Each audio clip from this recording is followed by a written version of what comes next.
I'm Maggie. And I'm Nicole. Welcome to DAC Dyslexia and Coffee podcast. We're so happy you could join us. We're both moms and dyslexia interventionists who want to talk about our students and children. What dyslexia is, how it affects our kids, strategies to help, and topics related to other learning disabilities will all be covered in this podcast. Parents are not alone, and we want to give a voice to the concerns and struggles we are all having.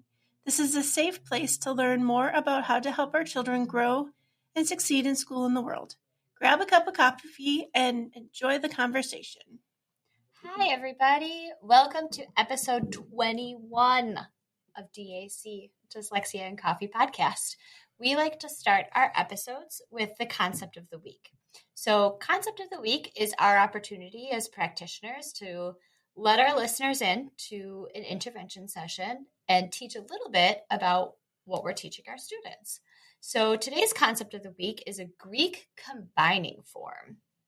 A Greek combining form is a meaningful word part that comes from the Greek layer of language, of English.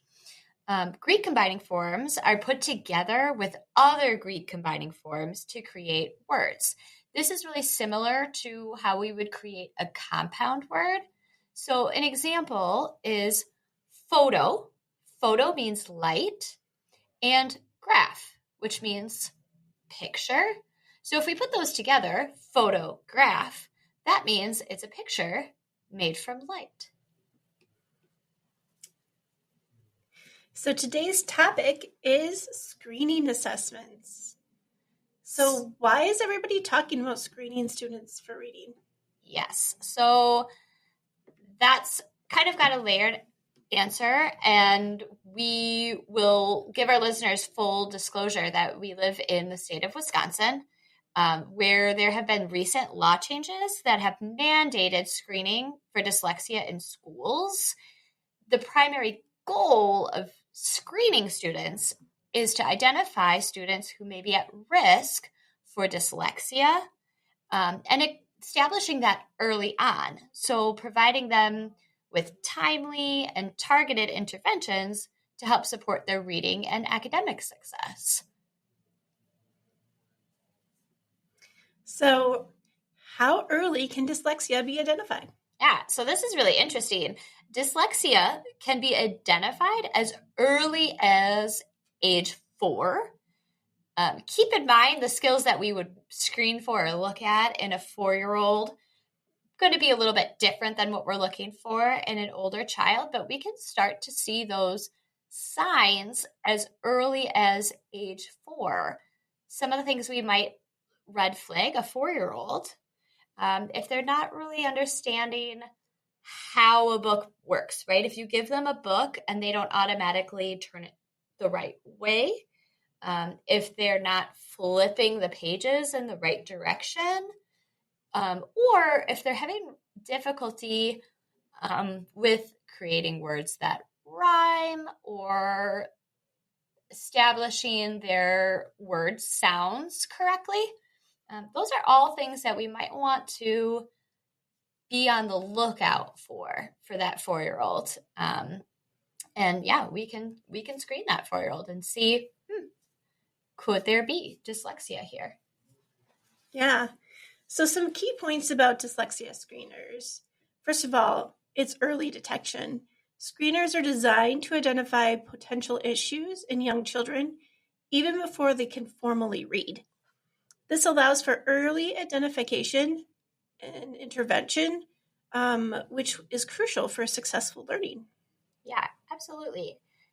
Also keep in mind, a screener is not the same as a diagnostic test. So when you screen, that's not a diagnosis. So while a screener can flag potential concerns, it does not provide a definitive diagnosis of dyslexia. So if a kid is flagged as at risk, further evaluation by a qualified professional is required to make that diagnosis. So screeners focus on key skills.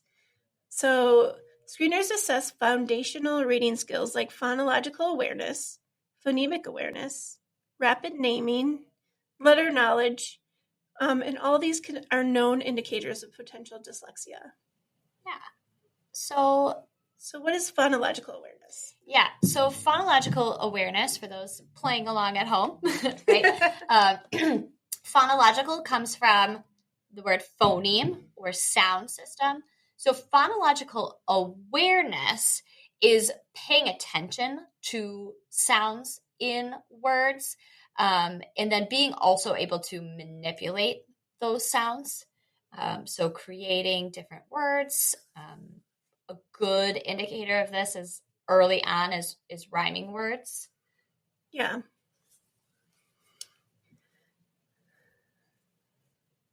So the whole point of a screener, right, is to be able to intervene and intervene early. Early identification through screening shows the targeted interventions that specialized reading instructor that can really, really significantly improve a child's reading abilities. We've talked before on this show about early intervention shows the best outcomes for students with dyslexia. It's never, ever too late to intervene. We've talked about that before too. But our expectations as far as how much progress a child can make in their reading skills, the earlier we get in there, the absolute better off that student's going to be. Correct. So like we were talking about earlier, Wisconsin just passed a bunch of laws in 2023. So in 2023, Wisconsin passed Act 20, which requires children to be assessed in early reading skills of alphabetic knowledge, letter sound knowledge, phonemic awareness, and decoding. These skills are assessed differently depending on the student's grade level. Yeah. So, for those listeners that are not in the state of Wisconsin, I don't want to lose you guys. This is still really relevant. Many other states have passed similar laws in recent years, and more have legislation on the floor of your state houses right now. Also, our listeners in not the United States, we do have some. Hello, everybody. Many places like the UK, places like Canada, they are fighting it out in provinces right now. Australia is the same way. So this is really relevant, even though we're talking about our specific state law. This is still really relevant information since it is happening really on a global scale right now. So we want to drill down a little bit, though, on what are those skills that we are screening for and why we might be looking at them. So the first area here is alphabet knowledge. So knowing the names of printed letters. Why is that important, Nicole? Well, it helps you identify what letter is in a word so you can decode it independently and be able to sound it out as you continue through the words of the passage. And knowing that names of letters are really important because it's the only property of a letter that stays the same. So if it's a capital B or a lowercase b, the name of that letter is still B. And even though we may change fonts, we may learn cursive, the name of that letter still is the only property that stays the same.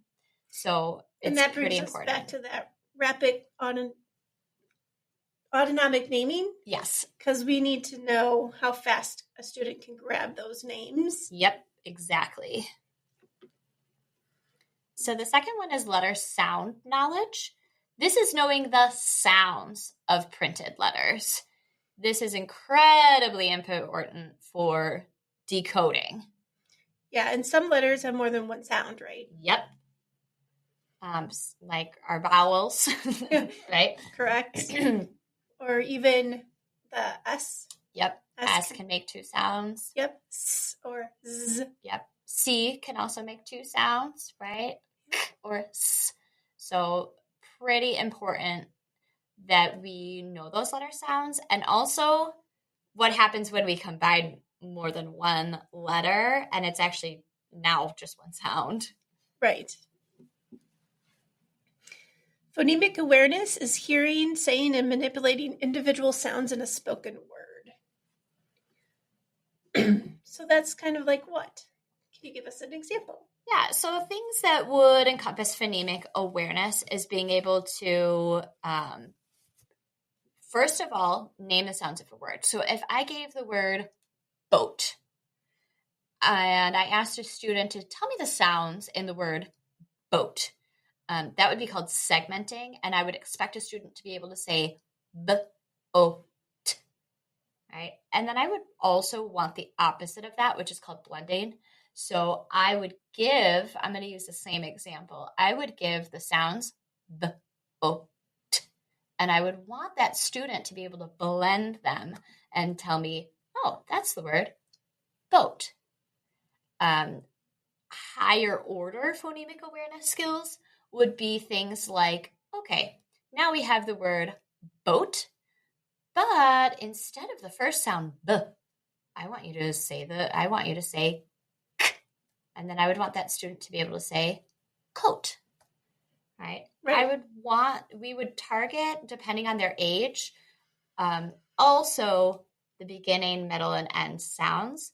So depending on this age and grade level, we might be looking at different phonemic awareness skills, but all of those are really important, and they help us orthographically map as well. So the next one is decoding skills. And this is where we connect sounds to written letters to read printed words. Yeah. So this is where we truly get into what we would kind of consider reading, right? This is where we have printed words and we want kids to be able to read them. We're watching for how fluent they are too. So if a student is still in that stage where they see the word, let's say bat, right? And they're still having to go at bat, right? When they're older, we know their brain is spending too much time on that decoding piece. And so we know they're not making a lot of meaning from what they're reading.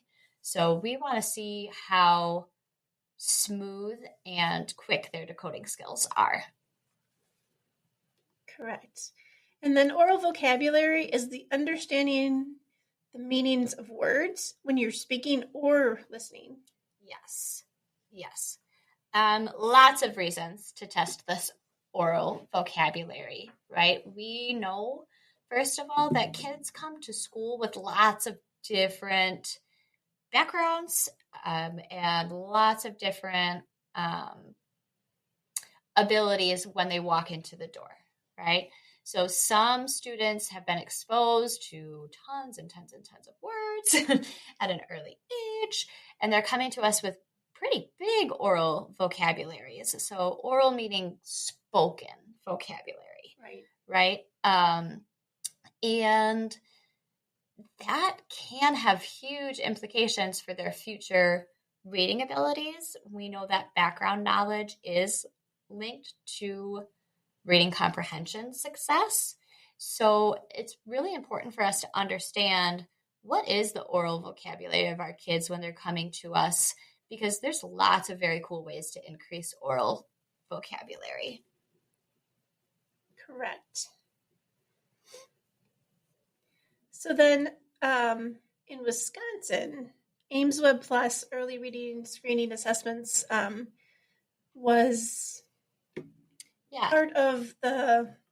That was the assessment screening tool chosen by the state of Wisconsin through Act 20 that all public schools in the state of Wisconsin are required as of current this year, this school year, are required to screen all elementary students. So we thought it would be helpful to talk about that screener. Again, those of you who are not in Wisconsin, This screener is actually a pretty big one, Yes, I think, for it schools is. nationwide. So It is. So it's pretty widely used. And just because we're talking specifically about Ames Web does not mean that it does not apply to other screeners that Correct. are used. So the Ames Web Plus reading screeners, they measure all those skills we talked about before, and they measure them differently based on grade level. So some of the subtests on the Ames Web Plus. Okay, one of them is letter naming fluency. That is given to all 5K students, and it measures the student's knowledge of upper and lowercase letter. So a child will have 1 minute to say the names of the visually presented upper and lowercase letters that they know. Yeah. Another one is letter word sounds fluency. That's 4K into first grade. And this measures a student's letter sound knowledge. So the student will have 1 minute to say the sounds of visually presented letters, syllables, and words that they know. So that pretty straightforward there, I think. Yes, yeah. You're looking at knowledge of the sounds themselves, and then also how quickly can they do it. That goes for both of those subtests. We do know that fluency piece, that rapid automatic naming piece, highly tied to dyslexia. Correct. So not only can they do it, can they do it quickly? Initial sounds. So this would be for our 4K and our 5K students. So this measures a student's phonemic awareness. The child will be presented a page with 4 pictures. The child will be asked to either point to a picture of a word that matches the initial sound a teacher says, or make the sound of a word spoken by a teacher. This one's about 2 to 3 minutes. And so phoneme segmentation is in first grade, and that measures a student's phonemic awareness. So the student will listen to a word that is spoken to by a teacher and then say each sound that they hear in that word. This assessment would also take about 2 to 3 minutes. Yeah. So that was that kind of example I gave before. Right, with the boat. With mm-hmm. boat. So the teacher would say boat, and we'd want that student to be able to go boat. And then there's auditory vocabulary from 5K to first grade. And obviously this just measures the student's knowledge of words that are commonly found in 5-year-old kindergarten and first grade reading materials. So they would match a picture to an orally presented word, and this usually takes about 2 to 4 minutes. Yeah. And then vocabulary, a little bit different for our 2nd and 3rd graders. This measures students' knowledge of meanings of grade-appropriate words. So the child will choose the meaning of a target word by selecting from multiple choice options. This one is untimed. This one they also take on the computer, and it usually takes between 4 and 7 minutes. And then there's oral reading fluency for 1st to 3rd grade. And this measures the student's decoding skills. So the student will read 2 stories aloud, each for 1 minute. So I guess what we should say too for screeners, they're fast. They're not long, detailed assessments like we do when we're really trying to tease out what is going on with somebody. Exactly. They're just trying to flag to see if there's anything going on in any of these areas. Yeah.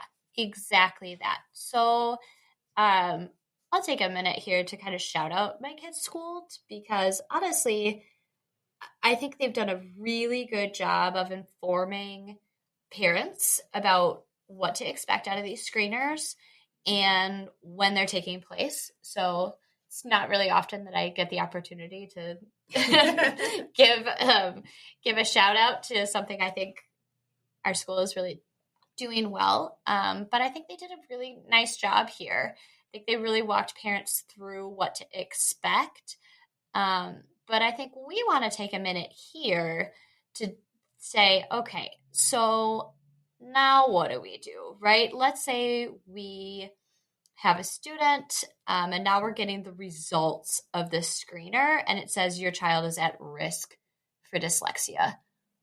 What does that mean? Is it time to hit the panic button, Nicole? No. Okay. Not at all. So it kind of depends on what the screener says. Yes. There's 3 different ways it can go. Mm-hmm. Oh, they did fine. There's really nothing to be worried about. Move on. There's the other one where they should really have an assessment. They really flagged. There's something going on. We need to do a full assessment. And then there's the middle. Yes. The middle. Messy, messy middle where most of us live, right? So what do you do if you're in the middle? We talk to teachers. We gather more information. We might do a second screener. Or we might say, based on what we're seeing in their academic areas, yeah, we should do an assessment. Or maybe we should wait a little bit longer and see how they're doing. Yeah. It really kind of depends. Those middle ones are hard. They are hard because some of the things we would want to know more information about for those middle kids is there a family history of dyslexia? Right. Maybe a sibling, maybe a parent, or maybe, I kind of think my grandma might have, often, right? It wasn't tested then. So if there really is any kind of family history, I would recommend more testing. Correct. And yeah, like Nicole said, we want to take a look at some of our academic samples and see, okay, if we have a late first grader or second and up grader that are still doing some letter reversals, they're not quite automatic. If you ask them to say the alphabet, they struggle with it. Ask them to write the alphabet and they look at you like, I'm not doing that. Real world experience. Yes. Those are those kids that, we're going to want to get some more testing on. And that does not mean that they end up having dyslexia. Right? It just means, okay, we want some further testing. Correct. And sometimes, any student can have a bad day during the screen, and maybe they flagged, but it was because they were sick or they were tired or they were hungry or they were goofing around. Or they thought they were real cute. By saying some wrong letter sounds. Yeah. Yeah. Ask me how I know about that one. Yeah.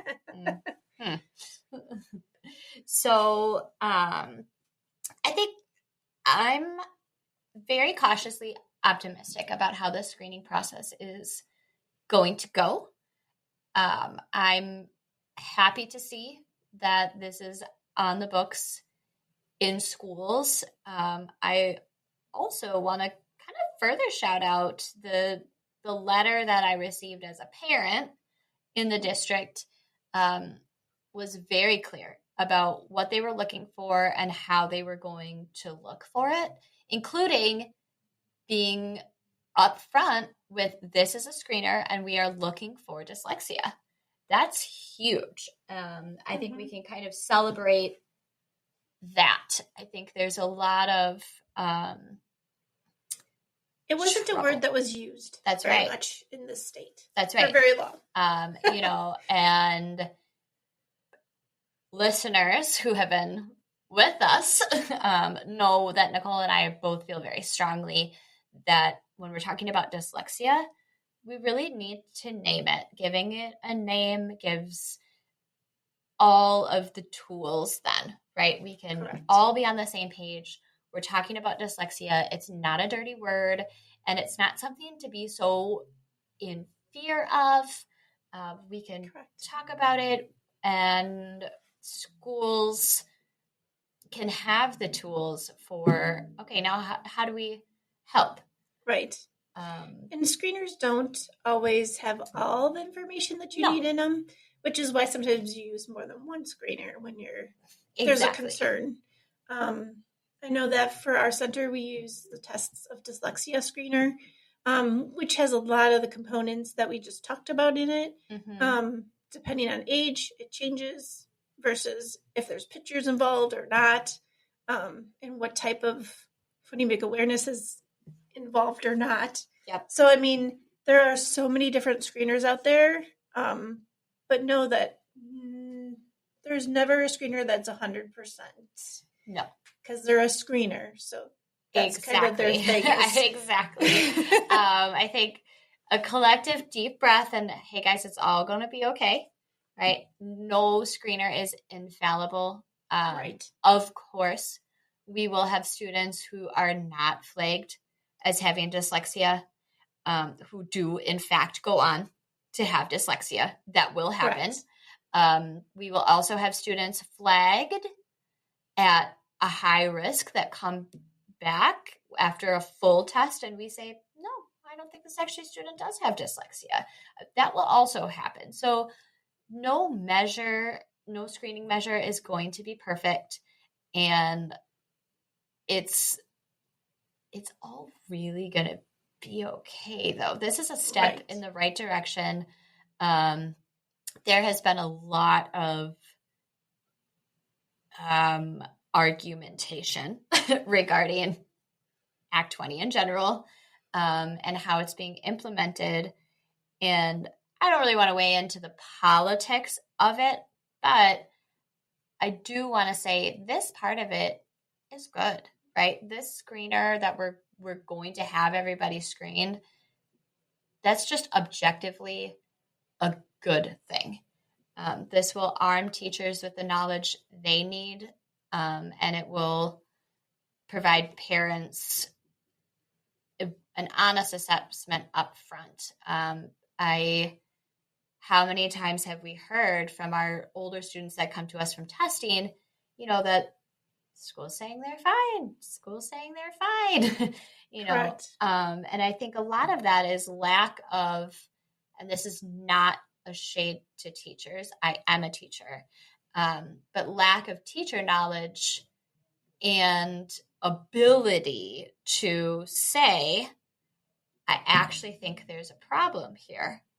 Sometimes those teachers were fighting the good fight and trying to say that I think this student has a problem, and the schools were shutting them down, or other state laws were shutting them down. This or does kind of cut this down. Doing a really good job at hiding it.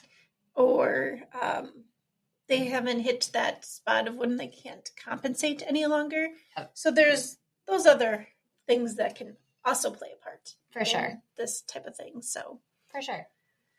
So yeah.